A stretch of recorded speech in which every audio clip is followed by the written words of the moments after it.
Bonjour à tous. Eh bien, prenons un moment aujourd'hui pour lire et méditer un passage du livre du ciel de Luisa Picaretta. Au nom du Père qui me crée, du Fils qui me sauve et du Saint-Esprit qui me sanctifie. Amen. Jésus, nous nous immergeons une fois de plus en toi. Dans ta divine volonté, nous nous unissons à toi. Nous nous unissons à ta divinité, à ton humanité, à ta volonté. Nous nous identifions à toi, Jésus. Nous voulons être comme d'autres toi sur la terre, des images, des échos, des miroirs de la Trinité. Oh Jésus, nous nous consumons en toi.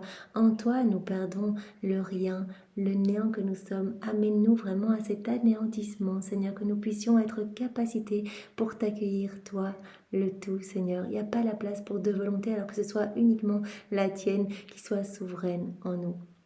Jésus, nous fusionnons nos volontés dans la tienne, nous te faisons l'offrande de nos volontés pour que tu t'en serves comme champ d'action, comme terrain de jeu, que tu poursuives ton œuvre de création dans nos cœurs, comme tu nous en as parlé les jours précédents. Tu peux créer dans l'âme qui est abandonnée entre tes bras, dans l'âme qui vit dans la divine volonté. Eh bien, tu poursuis cette œuvre créatrice et tu t'amuses et tu te reposes en créant, tu te reposes dans les belles choses que tu fais dans cette âme. Alors Seigneur, nous sommes totalement abandonnés entre tes bras et vraiment nous voulons te serrer fort et te dire d'une seule voix que nous t'aimons.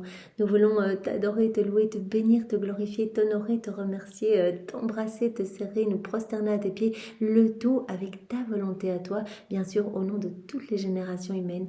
Nous voulons également, Seigneur, te dire que tu es important pour nous, que tu es notre bien, notre amour, notre tout, notre vie, notre respiration, que nous avons besoin de toi. Et Seigneur, nous ouvrons nos cœurs et en ouvrant nos cœurs, on ouvre les cœurs de tous les hommes, de toutes les générations pour t'accueillir. Seigneur, viens t'établir en nos cœurs, viens tout faire en chacun de nous jusqu'à nos derniers souffles. Nous te remettons les commandes, les rênes de nos vies. Nous te voulons l'acteur de chacun de nos actes, Seigneur, que ceux-ci ne soient plus des actes humains, mais que tout se fait par toi. Ils soient divins, éternels, remplis de l'infini avec cette portée intemporelle, universelle, toutes ces vies divines, t'amenant gloire parfaite, amour parfait, adoration parfaite.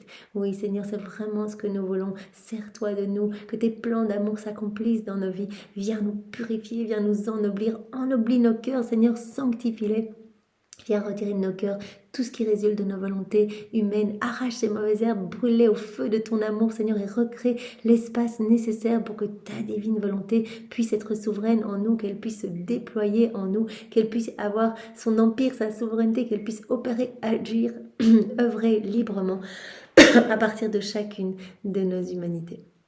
Seigneur, nous te faisons l'offrande de tout ce qui forme nos vies. Bien sûr, on ne veut rien garder pour nous. On te donne nos désirs, nos émotions, nos affections, nos misères, nos faiblesses. On te donne tout, Seigneur. Sers-toi de tout comme fondation pour établir ton royaume en nos cœurs. Nous, Jésus, nous te demandons de venir continuer ta vie en nous. Bien sûr, nous voulons être des instruments dociles entre tes mains. Alors, utilise-nous, Seigneur, utilise nos mains, agis à travers elles, sanctifie chacun de nos actes. Viens, utilise nos pieds, marche à travers eux, viens les diviniser. Chacun de nos pas, viens regarder à travers nos yeux, viens parler à travers nos lèvres. Seigneur, sers-toi de nos bouches, de nos langues pour parler avec grâce de ton royaume, du royaume de ta divine volonté. Viens respirer dans chacune de nos respirations, viens penser et viens dans chacune de nos pensées, viens écouter à travers nos oreilles.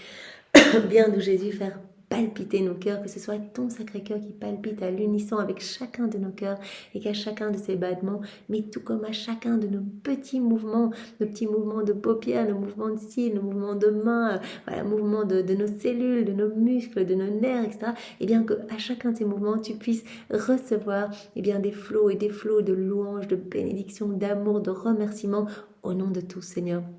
Que tu puisses recevoir également à chaque instant de la réparation, parce que comme tous les jours, nous nous offrons à toi en âme réparatrice pour te donner continuellement ce que les autres ne te donnent pas. Nous voulons te donner toute la gloire, l'amour, l'honneur, les adorations, les louanges que tu aurais dû recevoir des âmes si elles n'avaient pas quitté ta divine volonté, si elles s'étaient conformées à tes grâces et si elles étaient devenues toutes saintes. Nous voulons également te donner toute la gloire, l'amour que tu aurais dû recevoir des âmes réprouvées si ces âmes n'avaient pas choisi délibérément de s'arracher de ton cœur pour aller se perdre. Et nous voulons également te donner toute la gloire que tous tes saints dans le ciel auraient dû te donner si tous leurs actes sur la terre avaient été accomplis dans ta divine volonté. Nous voulons te donner bien sûr aussi toute la gloire que les âmes du purgatoire devraient te donner et toute la gloire que les éléments créés auraient dû te donner s'ils avaient été est investi de raison. Voilà, on est complètement offert à toi, Seigneur, que notre vie puisse vraiment devenir une petite source de réjouissance pour toi, que tu puisses continuellement voilà, embellir nos âmes et faire revenir des âmes à toi par nos mouvements, par nos regards, par nos paroles. Voilà, Seigneur, viens nous investir complètement de ta présence, de ta lumière, de ton Esprit Saint et marque-nous de ce sceau royal, le sceau de ton divin vouloir.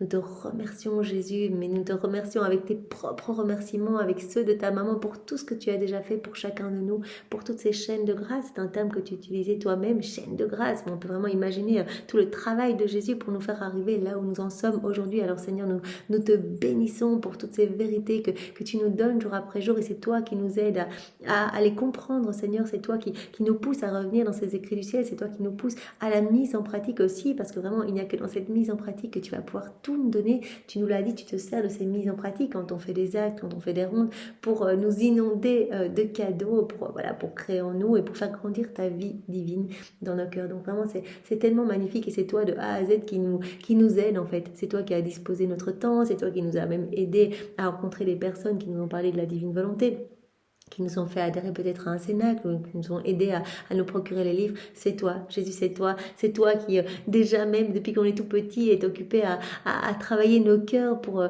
vraiment nous disposer à vivre cette inséparabilité avec toi. Alors merci Seigneur, merci, et merci de nous avoir fait naître après Louisa, mais quelle chance énorme, vraiment c'est tellement grand en fait. On se rend compte qu'avoir ces écrits entre les mains et les lire, mais quel cadeau en fait. Chaque vérité nous transforme, nous façonne, nous illumine, nous nourrit, nous abreuve. C'est tellement génial, on peut les lire autant qu'on veut, on peut les mastiquer, on peut les digérer, on peut relire ces écrits, mais voilà, jusqu'à notre dernier souffle. Et en fait on acquiert continuellement de nouvelles choses célestes en fait.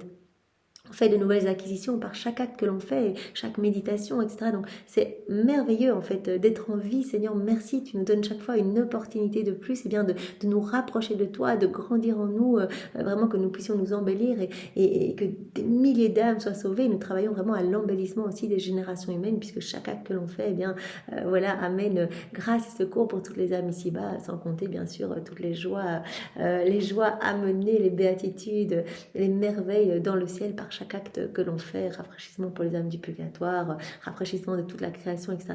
Mais donc vraiment nous travaillons à l'embellissement de ces générations humaines, et nous travaillons vraiment à peupler ce royaume de la divine volonté. Donc c'est si merveilleux, Seigneur, et nous n'avons pas d'autre mot que te dire merci, mais merci continuellement. Merci à chacun de nos battements de cœur, merci à chacun de nos micro-mouvements, merci sur tous les battements de cœur de tous les hommes, de tous les temps, sur chaque élément créé. Voilà, nous voulons te remercier, chaque grain de sable, chaque molécule d'air. On veut t'inonder de merci, de bénédiction, de louange, Seigneur.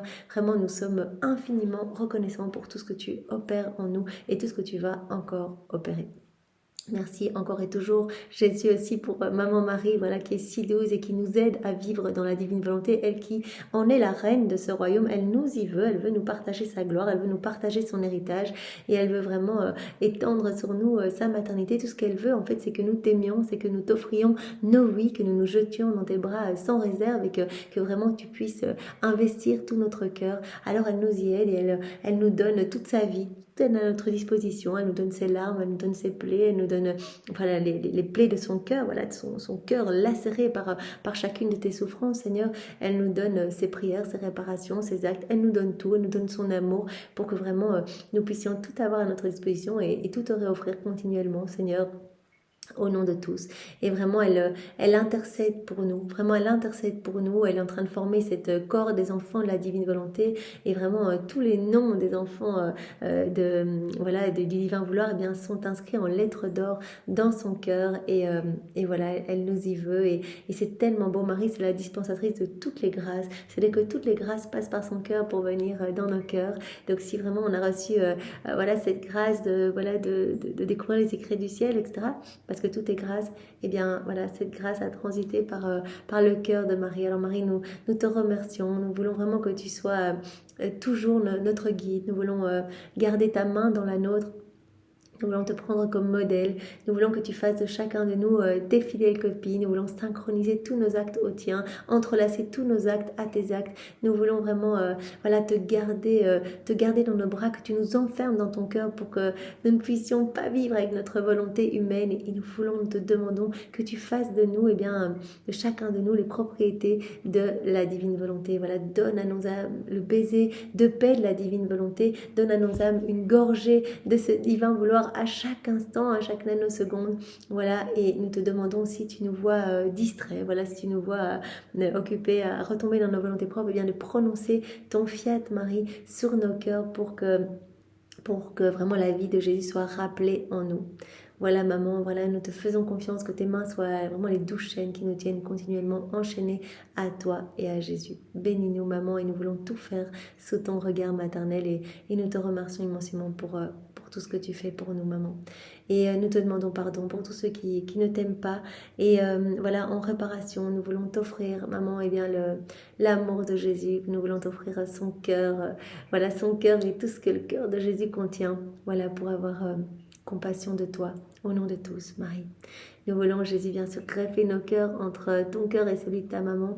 Nous voulons nous consacrer à vos deux cœurs unis. Nous voulons nous unir à vos deux cœurs unis, que nos cœurs soient alimentés continuellement de vos bénédictions, de vos désirs, de votre vie même. Nous voulons toujours rester avec vous. Nous vous faisons confiance.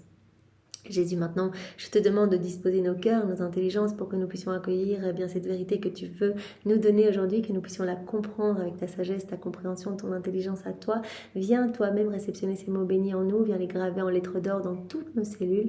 Voilà, que nous puissions y penser continuellement, et que en fait cette nouvelle vérité puisse voilà, venir parfumer nos actes en fait. Voilà, tu as dit, chacune des vérités que je vous donne, eh bien, constitue un petit peu cette dot comme la dot du mariage, en fait.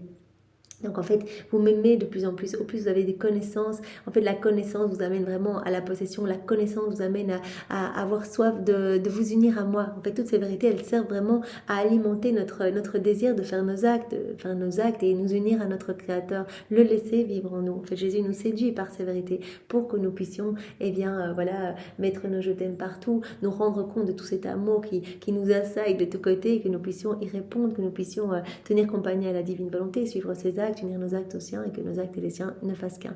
Alors Seigneur, vraiment nous te bénissons, et voilà, nous te demandons maintenant d'envoyer sur chacun de nous ton Esprit Saint, que ce moment fait en union avec toi puisse avoir des retombées dans tous les cœurs comme une rosée bienfaisante. Nous savons bien que ça va être le cas. Viens Esprit Saint, viens par la puissante intercession du cœur immaculé de Marie, ton épouse bien-aimée. Viens Esprit d'amour, Esprit de feu, Esprit de joie, Esprit de force, Esprit de sainteté. Viens par la puissante intercession du cœur immaculé de Marie, ton épouse bien-aimée. Esprit Saint, nous ne savons pas prier, nous avons besoin de toi. Déverse sur chacun de nous tes 7 dons maintenant. Esprit Saint, viens nous visiter, viens nous bousculer, viens nous saisir, viens, nous t'attendons. Esprit Saint, viens par la puissante intercession du cœur immaculé de Marie, ton épouse bien-aimée. Et bien sûr, nous accueillons cette effusion d'amour. Vraiment, nous sentons nos cœurs bien se consumer littéralement, et nous l'accueillons, cette effusion, au nom de tous les hommes de tous les temps. Jésus, maintenant, je te demande de parle à travers ma bouche, Jésus. Voilà, parle à travers ma bouche, et que ce moment soit fait avec cette intention de totalement te glorifier et totalement te plaire, Seigneur. Viens, divine volonté, tout faire en chacun de nous comme en Jésus dans sa divine humanité. Alors le passage que nous allons voir ensemble est celui du 20 novembre 1938. Nous sommes dans le volume 36, c'est notre sœur Louisa qui parle. Il me semble que le divin vouloir est à l'intérieur et à l'extérieur de moi. Ah oui, la divine volonté régit tout en nous et à l'extérieur de nous. Et en Louisa, voilà, la divine volonté, elle est totalement souveraine. Donc elle ressent cette vie divine en elle. Et bien sûr, elle voit cette vie palpitante partout, dans chaque élément créé, partout autour d'elle. Il me semble que le divin vouloir est à l'intérieur et à l'extérieur de moi, dans l'acte de me surprendre, lorsque je suis sur le point de faire mes petites actions, de dire mon petit je vous aime. Donc elle voit vraiment le divin vouloir qui guette en fait chacun de ses petits actes. Voilà, pour investir chacun de ses actes, eh bien de son amour en fait, de sa puissance créatrice, pour que chacun de ses actes devienne une vie divine. Il me semble que le divin vouloir est partout dans l'acte de me surprendre lorsque je suis sur le point de faire mes petites actions, de dire mon petit je vous aime. pour investir mes actions de sa lumière et pour les faire siennes. Donc voilà, comme Jésus avait dit il y a quelques jours, je suis la divine volonté, je suis toujours dans cette attente en fait. J'épie en fait au moindre mouvement parce que c'est ma vie qui doit se former en vous. C'est pas une œuvre, c'est pas des vertus que je dois faire grandir en vous. C'est ma vie et donc je veux tout le temps l'alimenter. Donc je guette en fait vos petits battements de cils, vos petits mouvements, vos petits regards, vos petits pas, etc. pour directement faire mien ces actes pour les vider de ce qu'il y a d'humain et les remplir de divin. En fait, pour les investir de ma lumière. Le divin fiat a une admirable et inimitable attention qui semble incroyable. Et si la créature ne fait pas attention à lui donner ses petits actes, si voilà, elle se perd dans sa volonté propre, oh combien le divin vouloir souffre, comme il souffre. Oh comme je voudrais moi aussi être attentive à l'imiter et en ne laissant rien m'échapper pour que nous puissions nous surprendre l'un l'autre. Voilà, elle demande cette attention constante, comme Jésus lui demande, sois attentive, Louisa, continue ton envol dans la divine volonté, viens greffer ton âme dans ce soleil pour que vraiment tu puisses être inondée de sa lumière. Donc, restons attentifs à donner tous nos actes.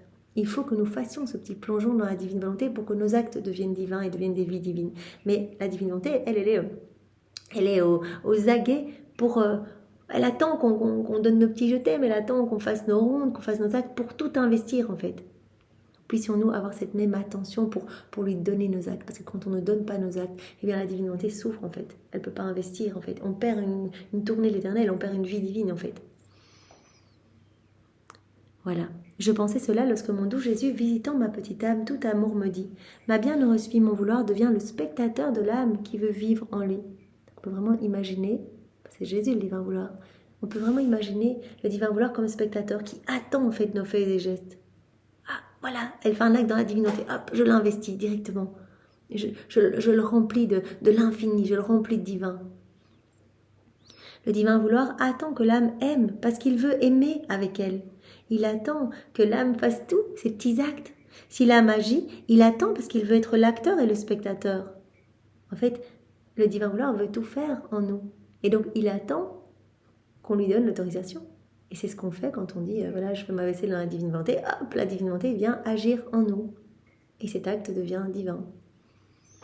Si l'âme agit, le divin vouloir attend parce qu'il veut être acteur et spectateur. Ma volonté est dans l'attente continuelle de ce que fait la créature, afin d'investir son action, d'en être l'actrice et de faire sien ce que fait la créature. Donc comme dit Jésus, ma divine volonté est dans cette attente continuelle. Je suis dans cette attente continuelle d'investir vos actes. Tu dois savoir que lorsque la créature entre dans mon vouloir, elle trouve la sainteté de Dieu qui investit son âme, elle trouve la beauté divine qui l'embellit, elle trouve son amour qui la transforme en Dieu, sa pureté qui la rend si pure qu'elle ne se reconnaît plus elle-même, elle trouve sa lumière qui lui donne la ressemblance divine, etc. Donc on se plonge dans la divine volonté, en fait, au moment où on s'y plonge, on est complètement saint, en fait. Voilà, on reçoit directement tous les sacrements, tous les effets des sacrements, on est comme sorti des mains de Dieu. On va trouver la pureté de Dieu, sa lumière, son amour, sa sainteté, sa beauté, etc. Oh, combien ma volonté a le pouvoir de changer le sort humain. C'est pour cette raison que ma volonté devient la spectatrice qui veut accomplir son œuvre. Jésus, il veut nous rendre beaux, il veut nous rendre saints. C'est le plan de Dieu, qu'on soit vraiment à son image et à sa ressemblance, qu'on lui tienne compagnie, que vraiment qu'on soit comme d'autres petits dieux sur la terre, comme Adam l'était dans son état d'innocence. Et donc Jésus dit, mais ma divine volonté, elle se fait spectatrice, elle attend que l'homme, eh bien, s'unisse à moi, fusionne sa volonté dans la divine en fait. Donc ma volonté est spectatrice parce qu'elle veut accomplir son œuvre. Elle veut accomplir son œuvre car elle a préparé de toute éternité ce qui doit être fait pour cette créature. Voilà, comme on l'a vu il y a quelques jours, eh bien, pour chacun de nos actes, il y a cette version divine. Jésus, lors de son passage sur la terre, il a vraiment décortiqué toutes nos vies et il a repris tous nos actes déconnectés de son vouloir, et il a tout refait. En fait, il a tout vaincu avec sa volonté humaine, il a tout refait avec sa divine volonté. On sait que ça a été des souffrances terribles imposées par sa divinité à son humanité. Donc, pour chacun de nos actes qu'il a refait parfaitement, saintement et divinement, eh bien, il a reçu des clous dans ses mains. Pour chacun de nos pas déconnectés de sa divine volonté qu'il a refait, il a reçu des clous dans ses pieds, etc. Chacune de nos pensées ne le glorifiant pas, il a reçu des épines dans sa tête, etc. Donc, à chaque fois, une version divine de notre acte. Donc on a le choix de vivre notre acte humainement ou de nous unir à Jésus et d'aller chercher ce qui a été fait par Dieu de toute éternité. Ce que Jésus a fait, il n'y a pas de temps en Dieu, ni passé, ni futur, c'est l'éternel présent. Donc ce sont des actes faits de toute éternité. Donc on peut aller rechercher cette version divine en fait. En nous unissant à Jésus, on a accès à tous ces actes suspendus et vraiment notre acte devient directement ça. On l'avait vu justement il y a quelques jours, que vraiment notre acte humain, en rentrant dans la divine volonté, allait embrasser l'acte divin. Et notre acte humain eh bien, va être rempli de divin en fait. Voilà, donc ma divine volonté se fait spectatrice qui veut accomplir son œuvre. Voilà, Jésus veut nous rendre beaux, veut nous rendre saints, il veut pouvoir agir en nous. Parce que ma divine volonté a préparé de toute éternité ce qui doit être fait pour cette créature et elle ne veut pas être réprimée dans son mouvement incessant. Elle en arrive à enclore cette créature dans son mouvement éternel pour recevoir et donner afin de ne pas avoir à souffrir d'attendre. Pour ne pas avoir cette souffrance d'attendre, eh bien, Jésus nous dit, ma divinité, elle va en arriver à enclore la créature dans son mouvement éternel. Ce qu'on avait dit également il y a quelques jours. Voilà que la créature, eh bien, allait se retrouver vraiment dans ce mouvement continuel. C'est un des signes qu'on vit dans la divine volonté, cette continuité. Donc la divine volonté, c'est un acte continue, incessant, c'est l'infatigable travailleuse, la divine volonté elle est toujours en mouvement et elle va nous prendre dans ce mouvement éternel. Voilà, on va faire nos actes et on va rentrer dans cette danse. On va se retrouver à naturellement faire nos rondes, faire nos actes. C'est la divine volonté qui nous met en mouvement.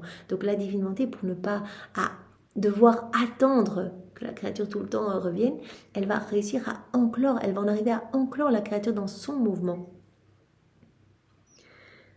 Parce que si celle qui vit dans son vouloir ne vit pas avec elle, elle ne le tolère pas. Si elle ne sent pas cette âme dans son mouvement divin, sa sainteté lui semble divisée, son amour entravé et étouffé. Donc elle a besoin de sentir cette créature dans son mouvement. Donc voilà, quand on va faire nos actes de manière répétitive, qu'on est poussé à faire nos rondes du matin au soir comme Louisa et du soir au matin, etc., on est poussé tout le temps à bénir, qu'on ne pense qu'au Seigneur, etc., qu'on est poussé à réparer pour nos frères et sœurs, Jésus dit, ça c'est vraiment le signe de que cette vie divine est active en vous.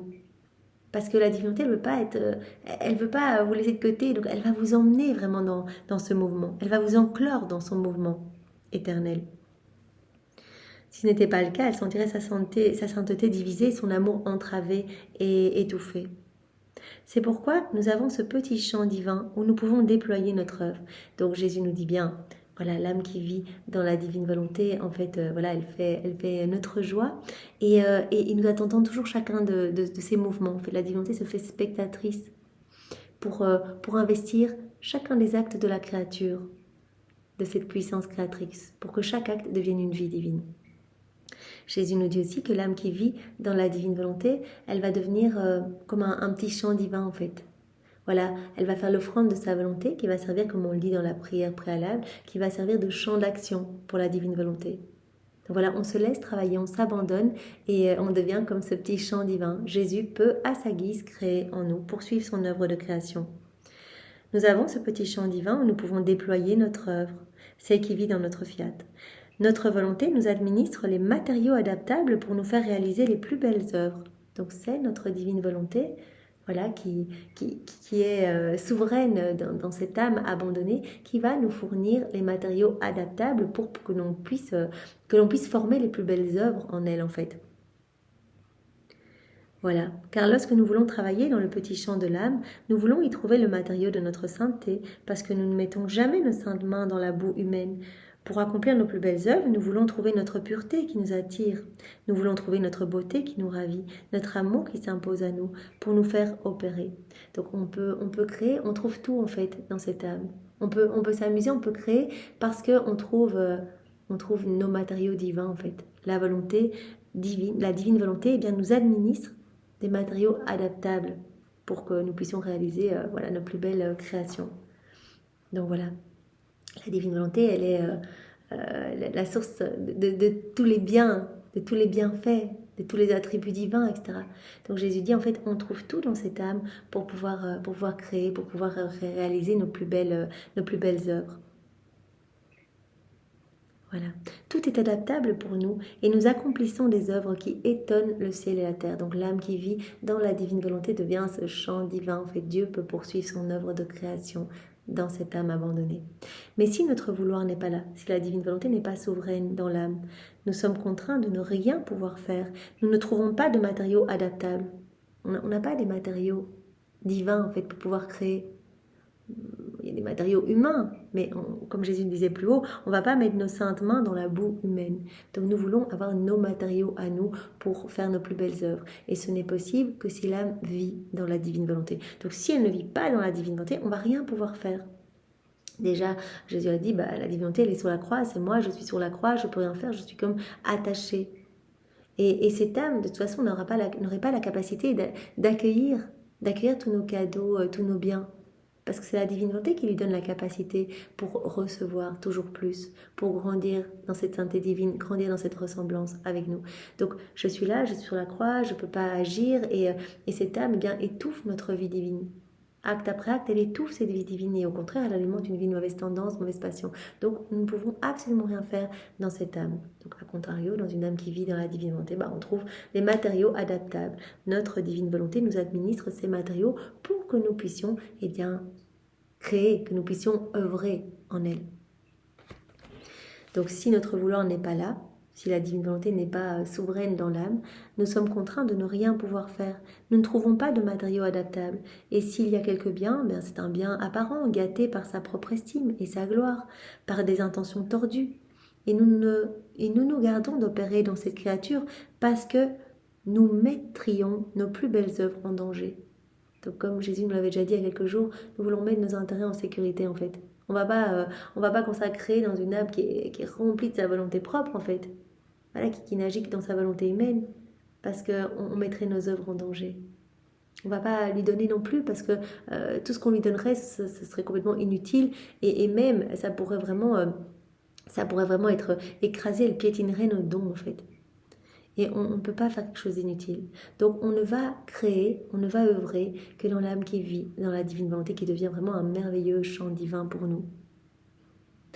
Voilà, nous nous gardons d'opérer dans une créature qui vit dans sa volonté propre parce que nous mettrions nos plus belles œuvres en danger. Nous commençons d'abord par nous mettre en sécurité, en sûreté, puis nous opérons. Donc on comprend bien qu'il n'y a que dans l'âme abandonnée dans les bras de Jésus que Dieu va pouvoir continuer son œuvre de création en nous. Tu dois savoir que plus la créature accomplit d'actes dans notre vouloir, plus elle entre en Dieu. On rentre de plus en plus en profondeur dans cette mer de lumière. Voilà. À chaque acte que l'on fait, on grandit vraiment dans cet amour pour notre Créateur. C'est cette vie d'amour qui grandit en nous. On grandit en intimité. Voilà. À chaque acte que l'on fait, c'est Dieu qui prend plus de place en nous. Voilà. Plus elle accomplit d'actes, plus elle entre profondément en nous. Plus nous agrandissons le petit champ dans notre sang divin. Donc plus on va créer en elle, plus elle va s'embellir en fait. Elle va faire à chaque fois de nouvelles acquisitions. On va lui donner toujours plus à chaque acte que l'on fait. On donne cette autorisation à Jésus de retirer quelque chose d'humain de notre cœur pour y placer quelque chose du ciel. Et à chaque fois, il prononce son fiat créateur, nouveaux cieux, nouveau soleil, nouvelle floraison, nouvelle sainteté, nouvelle beauté, nouvel attribut divin, etc. On reçoit chaque fois plus. Voilà. Donc plus elle va accomplir d'actes, plus nous allons agrandir ce petit champ divin dans notre sein divin. On va lui donner, on dilate son âme pour lui donner toujours plus. On dilate son cœur, on élargit les frontières du royaume de la divine volonté à chaque acte qu'elle fait. On lui donne toujours plus. Donc plus elle va faire des actes, plus nous pouvons accomplir de belles œuvres et plus nous pouvons donner de ce qui est à nous. On l'inonde en fait. Le ciel est ouvert au-dessus de l'âme qui vit dans la divine volonté. On lui donne toujours plus. À chaque acte qu'elle va faire en plus, c'est pour cela que Jésus nous a dit tellement de fois, un acte de plus compte. C'est votre âme qui s'embellit, qui s'illumine, sans compter les milliers d'âmes qui reviennent dans nos bras, qui retrouvent le chemin de la maison du Père. La créature se trouve ainsi toujours dans l'acte croissant de notre vie divine. Ça, on en a déjà parlé. Quand Jésus nous a parlé d'Adam dans son état d'innocence, il possédait la divine volonté comme vie. Et cet acte croissant, il avait cet acte croissant. C'est quoi l'acte croissant ? C'est tout ce qu'Adam faisait, par exemple. Ses mouvements, ses pas, ses regards, tout était fait immergé en Dieu. Tout ce qu'il faisait l'embellissait davantage. Donc il avait cet acte croissant. Et donc l'âme qui vit dans la divine volonté va également avoir cet acte croissant. Comme Jésus nous l'a expliqué, voilà, c'est vraiment le royaume de la divine volonté qui se forme de plus en plus en nous. On acquiert de plus en plus des choses célestes dans notre cœur. La créature se trouve ainsi toujours dans l'acte croissant de notre vie divine, et c'est cette vie divine qui grandit de plus en plus en nous. La vie du divin vouloir, la vie même de Jésus. Notre amour aime tellement la créature, il la porte dans nos bras et nous fait dire continuellement « Nous te faisons à notre image et à notre ressemblance. À chaque acte que l'on fait, on grandit dans cette ressemblance, on ressemble de plus en plus à Jésus. » Et notre amour nous fait élever la créature avec notre souffle divin, notre sainteté, notre puissance et notre bonté. C'est la créature qui s'élève en fait, voilà, qui s'envole vers son Créateur. En fait, c'est la créature qui se forme en Dieu et c'est Dieu qui s'enclôt dans la créature. Ça, c'est vraiment important. Le rien qui se perd dans le tout et le tout qui s'enclôt dans le néant. Donc, c'est la Trinité qui s'établit dans la créature, mais qui s'établit vraiment en présence réelle. Donc, nous élevons cette créature. Voilà. Et nous lui disons continuellement, nous te faisons à notre image et à notre ressemblance. Nous regardons cette créature et nous voyons notre reflet en elle. Nous nous voyons en elle. Le Père, en fait, quand on prie, il voit Jésus, il entend Jésus prier, il entend les prières de Jésus. Quand on agit, il voit Jésus agir. Voilà, nous devenons comme d'autres Jésus sur la terre, en fait. C'est ce que nous demandons dans notre prière préalable, d'être tellement identifiés à Jésus, qu'il prenne tellement de place en nous, qu'il prenne toute la place en nous, que nous puissions être d'autres lui, ici-bas. Quand nous regardons cette créature, nous voyons notre reflet, nous voyons notre sagesse, nous voyons notre beauté enchanteresse. Comment est-il possible d'être sans cette créature si nous sommes liés par nos prérogatives divines ? On se voit en elle, elle a tous nos attributs en elle. C'est impossible d'être séparés de cette créature, nous sommes inséparables d'elle. Si elle possède nos choses, c'est pour nous aimer. Et afin de payer ses dettes pour tout ce que nous lui avons donné, elle nous donne continuellement ce que nous lui avons donné. Donc on l'inonde. Elle est propriétaire de tout, elle peut tout avoir, tout est en commun. Et elle nous redonne tout continuellement pour nous remercier de tant d'amour en fait. Voilà, l'âme qui vit dans la divine volonté, elle a cette sensibilité, elle voit l'amour de Dieu partout et elle est poussée à y répondre continuellement comme Louisa qui se sentait dans ce labyrinthe d'amour et qui disait mais je ne peux pas faire autrement que d'y répondre. Donc on peut vraiment faire des tours, aller chercher tous les attributs de Dieu cachés dans chaque élément créé. On sait que la divine volonté conserve ces attributs en chacun d'eux. On les prend et on réoffre tout au pied de la majesté suprême. On offre tout l'amour que Dieu a placé dans la mer, dans le vent, tout l'amour que Dieu a sorti au moment où il a créé le soleil. On peut reprendre tout cet amour et le réoffrir continuellement, le réoffrir à chacun de nos battements de cœur.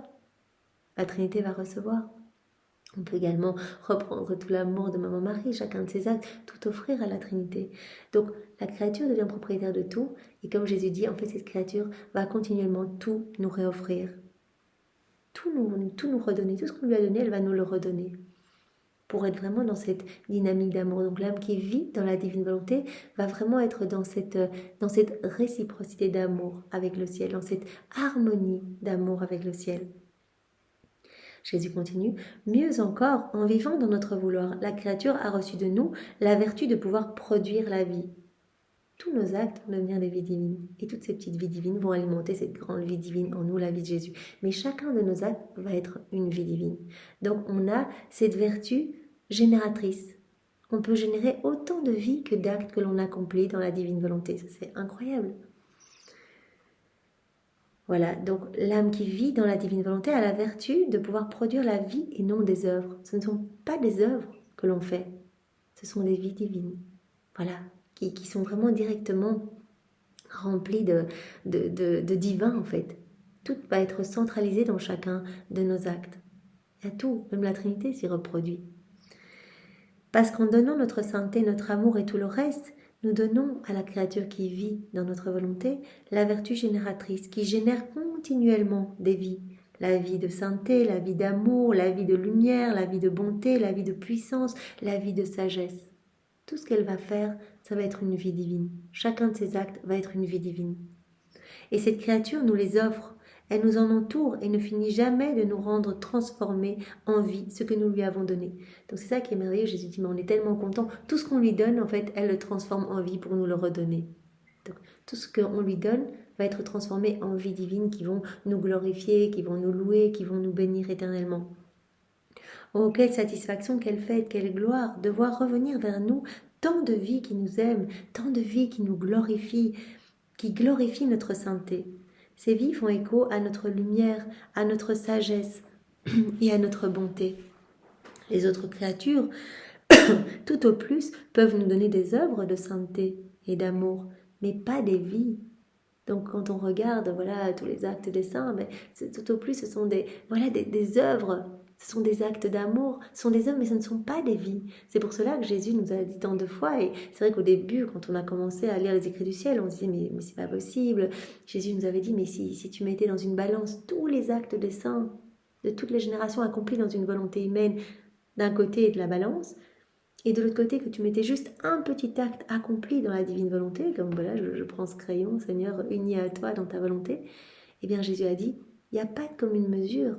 Cet acte accompli dans la divine volonté est une vie divine, donc vaudra infiniment plus que tous les actes. Mais on peut imaginer des martyrs, des jeûnes, des mortifications, les saints qui vraiment offraient leur vie, etc. Enfin, tous les actes merveilleux d'amour des saints que nous aimons tant. Donc, un acte accompli dans la divine volonté est une vie divine, tandis que ces actes d'amour accomplis dans une volonté humaine, eh bien, sont des œuvres.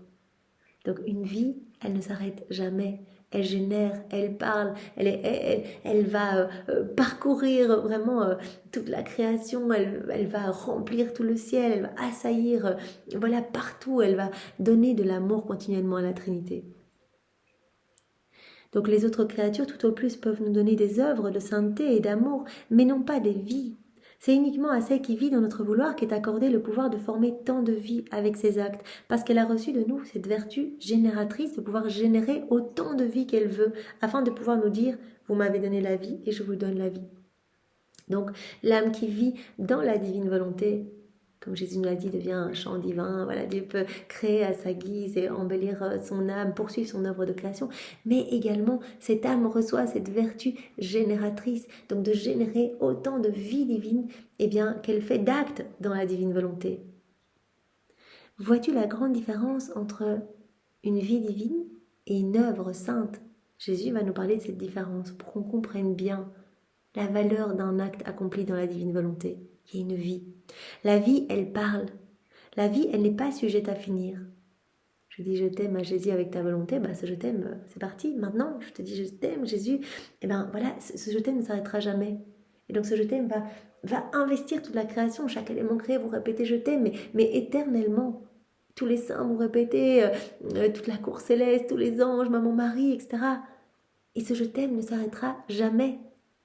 Donc vous imaginez, c'est une vie qui ne se finit jamais, qui n'est pas sujette à finir et qui parle continuellement. Je t'aime, je t'aime, je t'aime, au pied de la Trinité.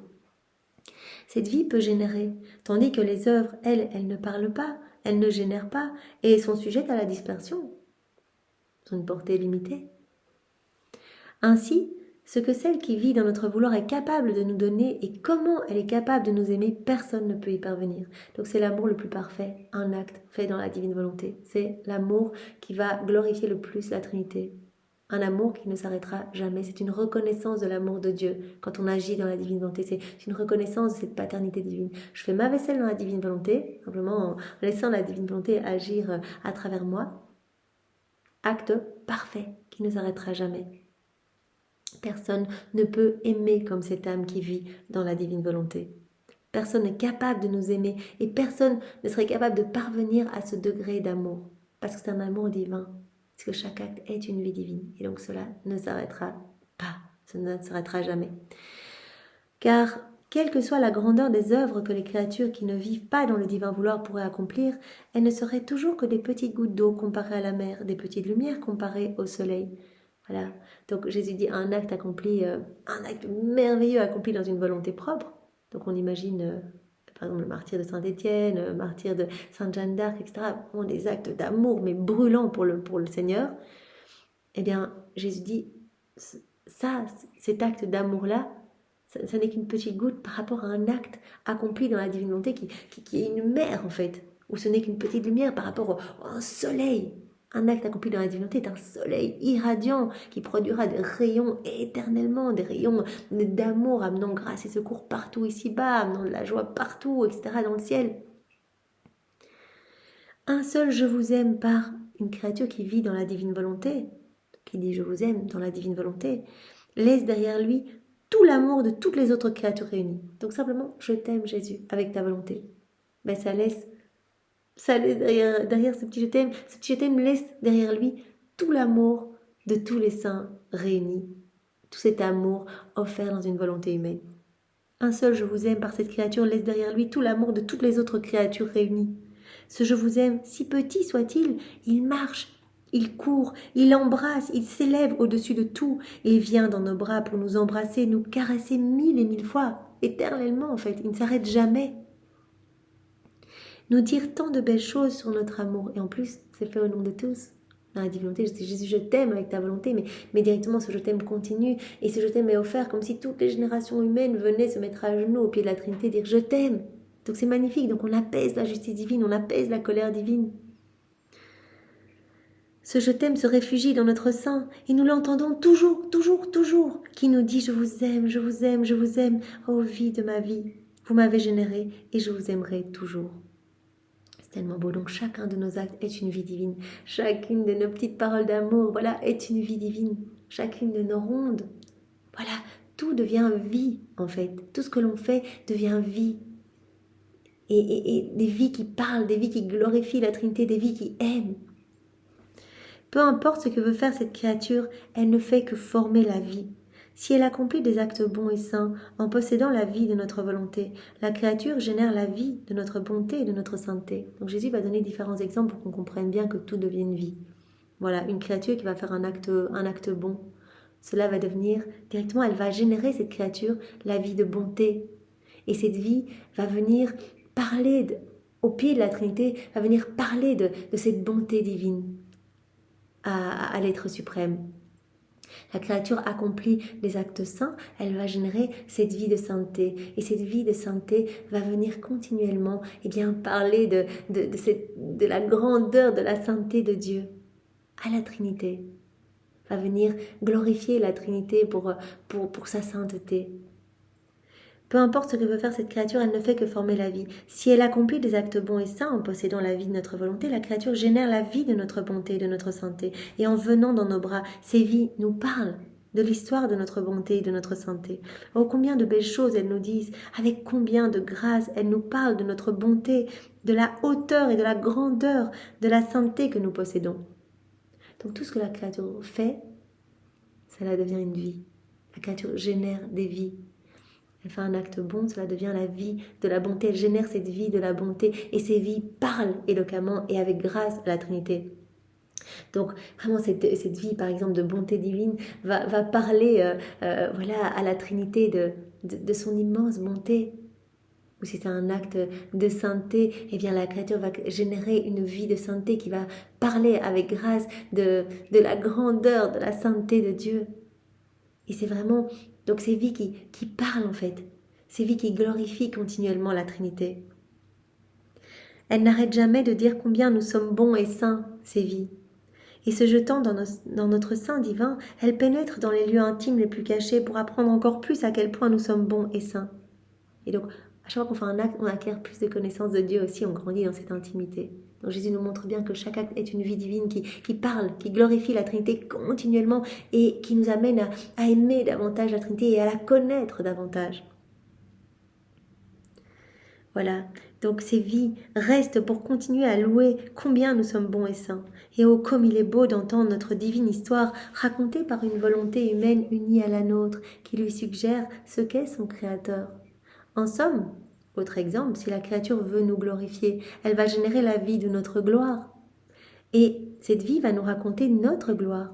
Si la créature, autre exemple, nous admire dans notre puissance, dans notre sagesse et notre beauté, on admire la puissance de Dieu à travers chaque élément créé, on admire sa beauté, on admire son amour, elle va ressentir en elle, cette créature, la vie de nos divines qualités. Elle va générer la vie de ces divines qualités. Et ces vies vont nous raconter combien nous sommes puissants, sages et beaux. Voilà, elle nous dit, vie de ma vie, je t'ai connue et je ressens le besoin de parler de toi et de te raconter notre divine histoire. Donc voilà, tout ça pour nous dire par ces différents exemples que chaque acte accompli dans la divine volonté, eh bien, nous générons une vie. Chaque acte est une vie qui va continuellement glorifier, aimer, bénir au nom de tous et au nom aussi de chaque élément créé, bénir la Trinité, la glorifier. Ce sont des vies parlantes. Ces vies sont ces vies sont notre plus grande gloire, notre longue génération inséparable de nous. Elles sont toujours en mouvement et elles ont toujours quelque chose à dire sur notre être suprême, donc cela ne s'arrête jamais. C'est vraiment magnifique. Et une vie n'attend pas l'autre. Si l'une vient, une autre la suit, et une autre encore. Elles ne finissent jamais. Notre contentement est complet. Le dessein de la création est réalisé. Voilà, quand l'âme nous amène tout le temps de l'amour, nous glorifie, en fait, que chacun de ses actes nous glorifie, chacun de ses actes est une vie divine qui va nous glorifier, eh bien, c'est ce qu'on veut. C'est notre plan de toute éternité, que l'homme puisse reconnaître notre amour, l'accueillir, y répondre, que l'homme puisse nous aimer, que l'homme puisse nous tenir compagnie, puisse nous laisser créer en lui, etc. Voilà, nous sentons vraiment la compagnie de l'âme qui vit dans la divine volonté. Nous nous sentons aimés à chaque instant par chacun de ces mouvements et nous nous sentons aimés au nom de tous. Donc notre contentement est complet. Le dessein de la création est réalisé. Voilà, par cette âme qui vit dans la divine volonté. Avoir la compagnie de la créature qui nous connaît. Et tandis qu'elle est avec nous pour notre plaisir, nous la faisons grandir dans notre ressemblance. Voilà, c'est ce qu'on veut en fait, qu'elle nous ressemble. Donc, elle nous tient compagnie, elle nous aime, chacun de ses actes vient nous bénir, vient nous aimer, vient nous adorer, vient nous glorifier parfaitement au nom de tous. Et nous pouvons, par chacun de ces actes, eh bien, grandir en elle. Voilà, chacun de ces actes va alimenter, va servir de nourriture à cette vie divine. Donc, elle grandit dans notre ressemblance.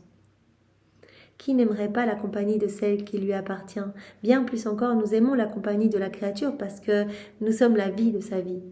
Oui, la divine volonté, c'est elle qui nous maintient en vie. Donc elle nous donne le mouvement, l'être, etc.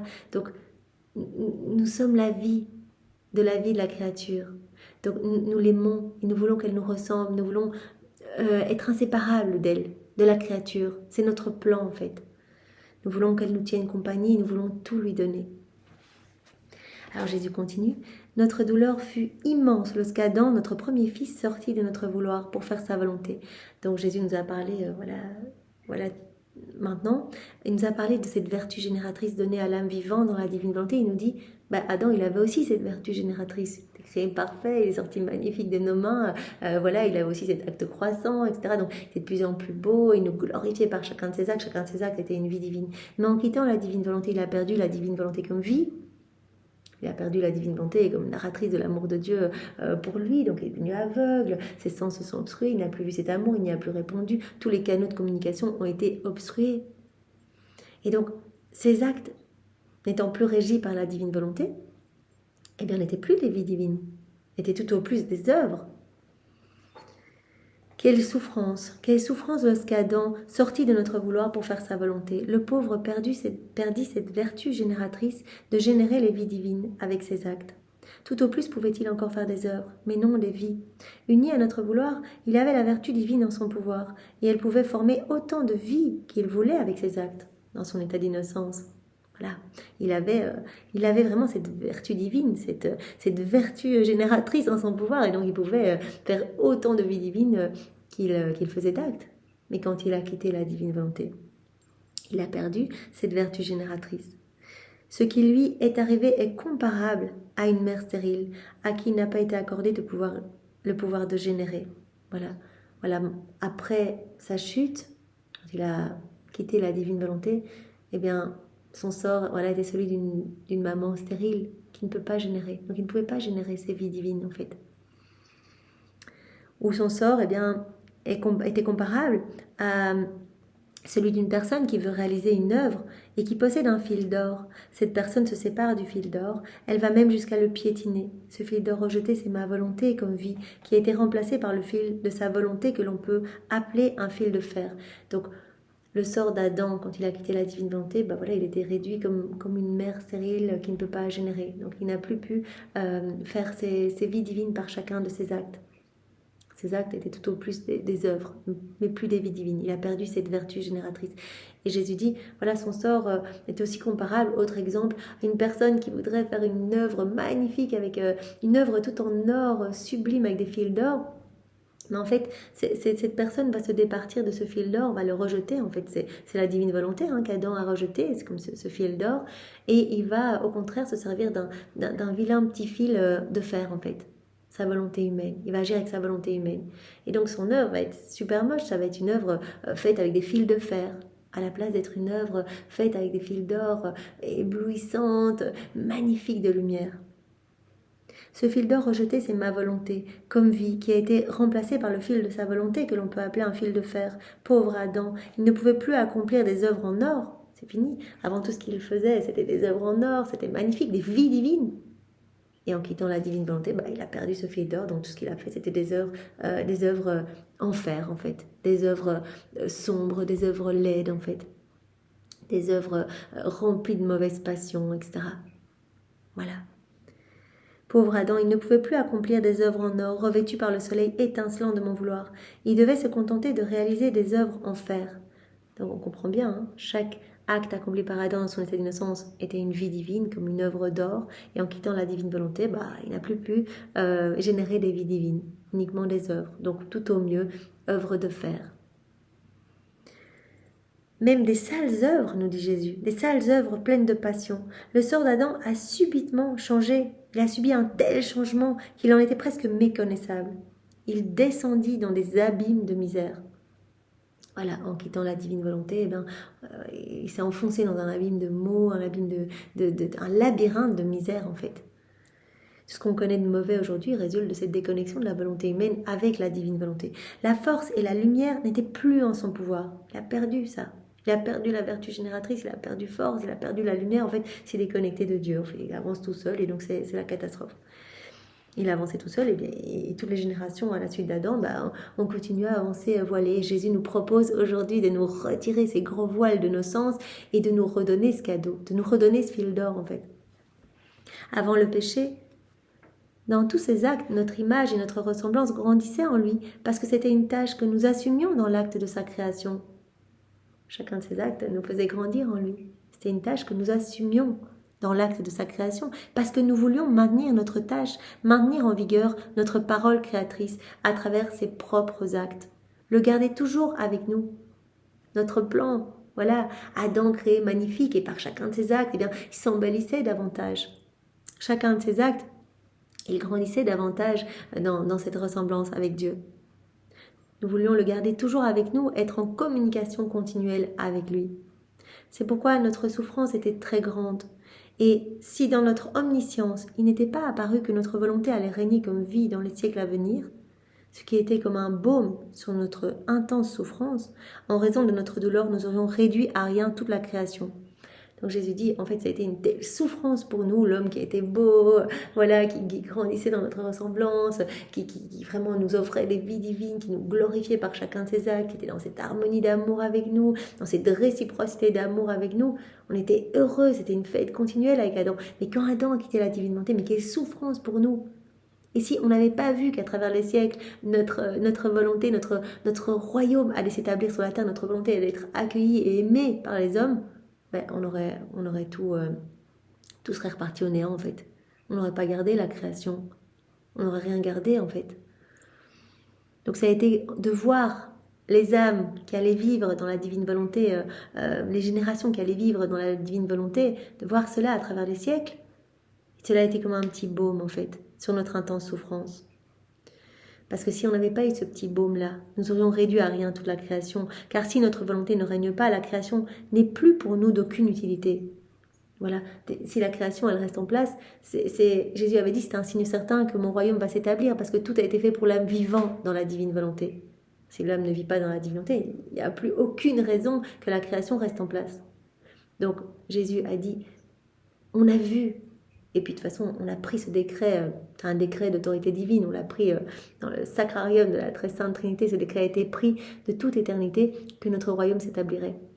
Donc si avec notre omniscience, on n'avait pas vu que cela s'établirait, effectivement, que vraiment notre royaume aurait vraiment voilà, sa place dans les cœurs, sur la terre, etc., eh bien, on aurait tout réduit à néant.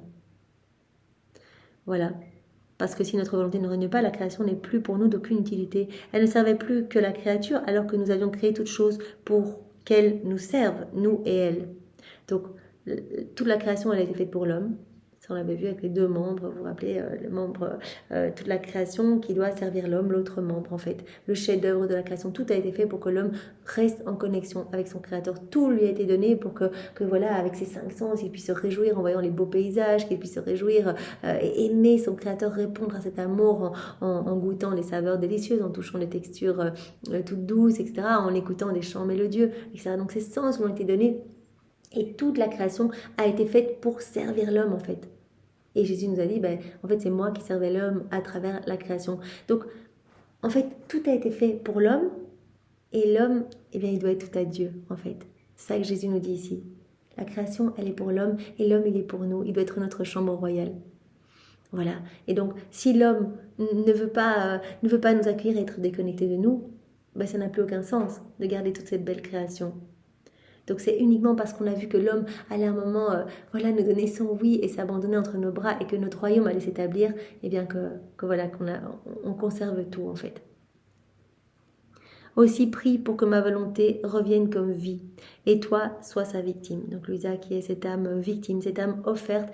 Vraiment, elle offre ses souffrances en réparation pour tous nos actes déconnectés de la divine volonté. Elle offre tout pour l'établissement du royaume de la divine volonté. Vraiment, c'est notre chef de file. Il ne nous est pas demandé de souffrir comme Louisa. Elle nous a ouvert les portes. Elle a formé ce royaume. Elle a dépositaire de tout ce qui est relatif à la divine volonté. Et vraiment, maintenant, les portes sont ouvertes. Maintenant, on peut juste, en s'unissant à Jésus, aller décrocher tous les actes suspendus, notre vie parfaite, notre vie sainte, et ainsi, voilà, acquérir nous aussi cette vertu génératrice, voilà, par chacun de nos actes, faire ces vies divines, générer ces vies divines et offrir une gloire parfaite à la Trinité. Merci Seigneur pour ce magnifique enseignement très riche, très dense. Et voilà, nous voulons résumer en quelques mots tout ce que tu nous as donné de merveilleux aujourd'hui. Voilà, voilà. Alors tu nous as dit que voilà, que tu étais toujours à l'affût en fait, que tu attendais nos actes. Voilà, que tu es la divine volonté, que la divine volonté, elle était comme une petite spectatrice. Elle attendait toujours nos mouvements, etc., les mouvements de l'âme vivant dans la divine volonté pour les investir, en fait, pour que tout devienne une vie divine, pour y placer, en fait, sa semence divine, pour que nos actes, soient remplis de l'infini. Et que la divine volonté n'hésitait pas évidemment en arriver à enclore la créature dans son mouvement éternel pour recevoir et donner, voilà, pour ne pas avoir à souffrir de cette attente, pour que la créature puisse dans ce mouvement continuellement voilà, être prise et être poussée à faire ses rondes, à faire ses actes. Alors tu nous as dit aussi que l'âme vivant dans la divine volonté voilà, vous remplissait de joie parce qu'elle devenait vraiment votre petit chant divin et que vous étiez en mesure de créer en fait dans cette âme, de poursuivre votre œuvre de création dans cette âme parce que la divine volonté vous fournissait, vous administrait en fait les matériaux nécessaires pour que vous puissiez réaliser vos plus belles œuvres en fait. Voilà. Ce qui n'est pas le cas dans une âme qui vit dans sa volonté propre où vous ne voulez pas créer parce qu'en fait voilà, les matériaux sont humains et donc en fait tout serait en danger en fait. Vous ne voulez pas déposer non plus vos dons. Donc il n'y a que dans l'âme qui vit dans la divine volonté que cela est possible. Vous voulez créer bien sûr en chacun de vos enfants, vous voulez rendre beau chacun de vos enfants, mais vous regardez toujours, vous commencez toujours par mettre en sûreté voilà, vos intérêts. Vous n'allez pas donner si vos cadeaux vont être piétinés. Donc vous ne pouvez créer et vraiment donner à profusion à l'âme qui vit dans la divinité, parce que vous savez que voilà, qu'elle va avoir la capacité pour tout accueillir et que vraiment la divinité va fournir les matériaux nécessaires, les matériaux adaptables pour que vous puissiez réaliser vos plus belles œuvres. Alors tu nous as dit aussi que au plus l'âme faisait les actes dans la divine volonté, au plus voilà, ce royaume s'établissait en fait. Voilà, les frontières de ce royaume s'élargissaient dans son cœur. Parce que, en fait, l'âme vivante dans la divine volonté, elle a cet acte croissant, et donc au plus elle va faire d'actes, au plus elle va s'embellir, au plus elle va recevoir, et au plus elle va ressembler vraiment à son Créateur. Et que ces âmes devenaient si belles, en fait, que vraiment, tu nous as dit, nous voyons vraiment notre reflet en ces âmes. Et nous sommes liés, nous sommes inséparables de ces âmes, qui nous donnent continuellement, en fait, qui nous donnent à nous-mêmes, en fait. On donne Dieu à Dieu dans la divine volonté. Alors tu as terminé par nous dire que l'âme qui vit dans la divine volonté, elle reçoit, en fait, elle a cette vertu génératrice. Donc elle va pouvoir continuellement générer des vies divines, autant de vies divines que d'actes qu'elle accomplit en union avec son Créateur. Donc tout va devenir vie divine. Tu as fait cette différence entre une vie divine qui ne s'arrête pas, qui génère continuellement, qui parle, qui glorifie la Trinité, et une œuvre sainte, par exemple, les œuvres de nos saints patrons, etc., qui ne génèrent pas, qui ne parlent pas, et qui va être sujet à la dispersion. Voilà. Et alors tu as pris des exemples pour nous montrer à quel point un acte fait dans la divine volonté vous glorifie, en fait. Donc tu nous as dit, un simple petit je t'aime surpasse tout, en fait. Un petit je t'aime donné, offert dans la divine volonté, en fait, va courir partout, va être répété par la divine volonté qui se trouve partout dans les éléments créés, va être répété par toute la cour céleste, etc. et ne s'arrêtera jamais. Donc nous glorifiera continuellement au nom de tous, et donc cela apaisera vraiment notre justice divine. Alors, tu as pris différents exemples pour nous montrer que tout ce que nous faisons dans la divine volonté, eh bien, forme une vie, en fait, forme une vie. Donc tu as dit, voilà, si l'âme fait des actes bons et saints, elle va former une vie de bonté et de sainteté, et cette vie, en fait, va nous glorifier. Cette vie va nous parler de notre bonté divine, va nous parler avec grâce de notre sainteté magnifique, etc. Donc tout ce qu'on fait dans la divinité de manière continuelle tout va devenir vie divine, et ces vies vont continuellement aimer de manière parfaite la Trinité. Et alors tu nous as dit, bien sûr, Adam, dans son état d'innocence, il avait aussi cette vertu génératrice.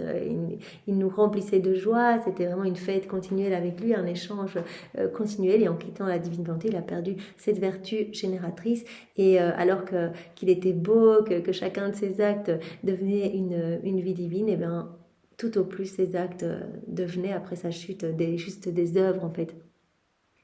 Et donc il est passé vraiment à un état comme une mère stérile qui ne peut pas générer, ou comme quelqu'un qui, par chacun de ses actes, créait ou générait des œuvres en or, en fait, ces vies divines, des œuvres en or, parce qu'avec la divine volonté, comme ce fil d'or, tout devenait magnifique.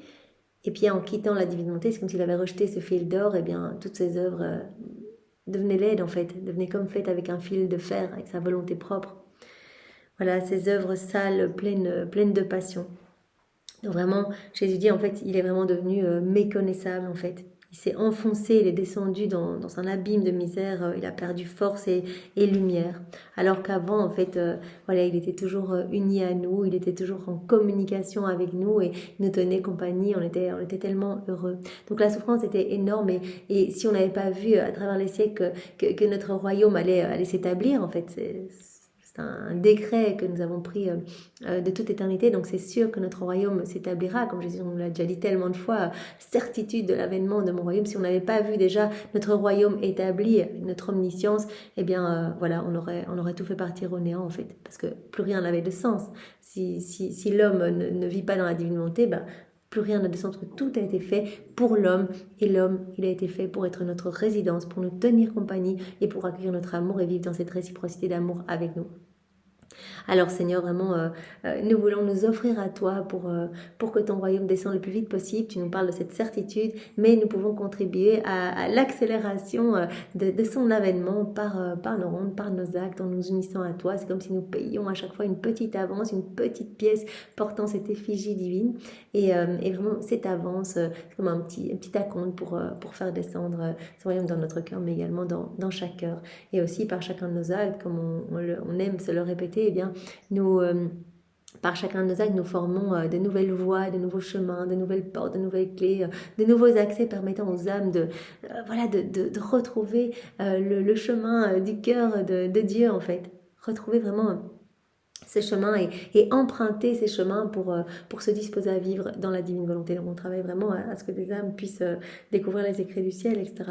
On peuple ce royaume. Jésus a dit, chaque acte que vous faites, c'est une personne en plus qui voilà, se plonge dans la divine volonté, qui donne son oui, en fait. C'est ça qui est magnifique, sans compter voilà, les milliers et les milliers d'âmes à travers les siècles qui reçoivent des grâces, qui reçoivent des charismes, qui reçoivent, voilà, puisque tout passe par ces actes accomplis dans la divine volonté. Tout ce que Jésus octroie comme cadeau, comme bénédiction, comme grâce, eh bien, c'est parce que les actes ont été faits dans la divine volonté. Donc on comprend vraiment l'importance de faire nos actes pour accélérer la venue de ce royaume magnifique. Jésus, tu nous as encore une fois séduits en nous montrant que vraiment en nous, tu allais créer, en fait, si on te donne notre oui, qu'on vit dans ta volonté, tu allais continuer ton œuvre de création en nous, que nous allions devenir ton champ divin, en fait, et ça c'est merveilleux, et que chacun de nos actes, eh bien, va vraiment devenir une vie divine, et ça c'est merveilleux. Tu nous as montré que vraiment, qu'un acte accompli dans la divine volonté, c'est comme un soleil, tandis que tous les actes magnifiques de tous les saints, eh bien,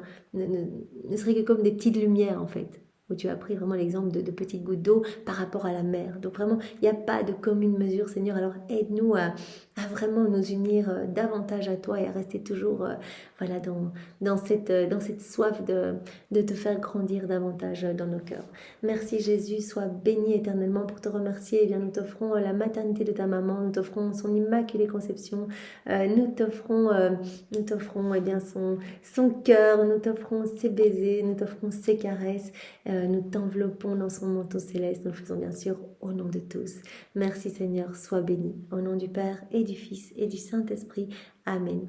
Et vous passez une bonne journée. Soyez tous bénis. Au revoir.